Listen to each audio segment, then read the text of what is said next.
জাতীয় রাজস্ব বোর্ডের অস্থিরতা যেন কাটছেই না। চেয়ারম্যানের অপসারণ ছাড়া আলোচনার কোনো পথ খোলা নেই। লাগাতার কমপ্লিট শাটডাউন কর্মসূচি চলবেই। শনিবার দুপুরে সংবাদ সম্মেলন করে ঘোষণা দিয়েছে এনবিআর সংস্কার ঐক্য পরিষদ। আন্দোলনকারীরা বলছেন, গণমাধ্যমে আলোচনার আহ্বান জানানোর কথা তারা শুনেছেন, তবে সরাসরি তাদেরকে ডাকা হয়নি। কমপ্লিট শাটডাউনে অচল জাতীয় রাজস্ব বোর্ড এনবিআর। শনিবার সকাল থেকে এই কর্মসূচি করে এনবিআর সংস্কার ঐক্য পরিষদ। মার্চ টু এনবিআর কর্মসূচি ছিল আন্দোলনকারীদের।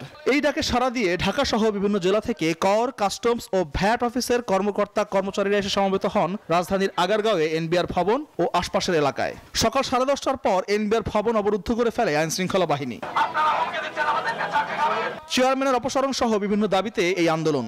সম্প্রতি সংকট নিরসনে আগামী 1 জুলাই আলোচনার আহ্বান জানিয়ে বিজ্ঞপ্তি দেয় অর্থ মন্ত্রণালয়। তবে শনিবার দুপুরে সংবাদ সম্মেলনে আন্দোলনকারীরা বলেন, তাদের সরাসরি ডাকা হয়নি। আলোচনার সদিচ্ছা থাকলে শনিবারের এই কমপ্লিট শাটডাউনের মাঝখানে ডাকা যেত। এনবিআরের চেয়ারম্যান আব্দুর রহমানের অপসারণ না হওয়া পর্যন্ত আমাদের এই আন্দোলন চলমান থাকবে। এনবিআর চেয়ারম্যানের অপসারণ ব্যতীত কোনো ধরনের আলোচনার পথ খুলবে না। ব্যবসায়ীদের অভিযোগ, আন্দোলনের কারণে তারা জিম্মি হয়ে পড়েছেন। এ বিষয়ে নিউজ 24-কে ঐক্য পরিষদের সভাপতি জানান, আলোচনার সুযোগ রয়েছে।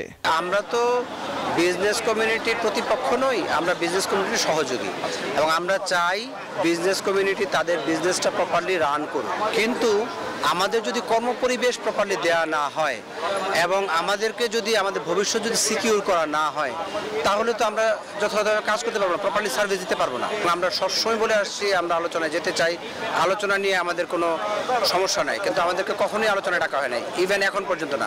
আন্দোলনকারীরা বলছেন, দাবি আদায় না হওয়া পর্যন্ত তাদের লাগাতার কমপ্লিট শাটডাউন ও মার্চ টু এনবিআর কর্মসূচি চলবে। আন্তর্জাতিক যাত্রী সেবা ছাড়া বন্ধ রাখা হবে রপ্তানি সহ এনবিআর এর সব সেবা। আল-মোহাইমিনুল খান, নিউজ 24, ঢাকা। বান্ডেল থাকলে প্রতি সেনমানিতে টাকা বাঁচবে। বিকাশ সেনমানি বান্ডেল কিনে জিতুন প্রতি লেনদেনে।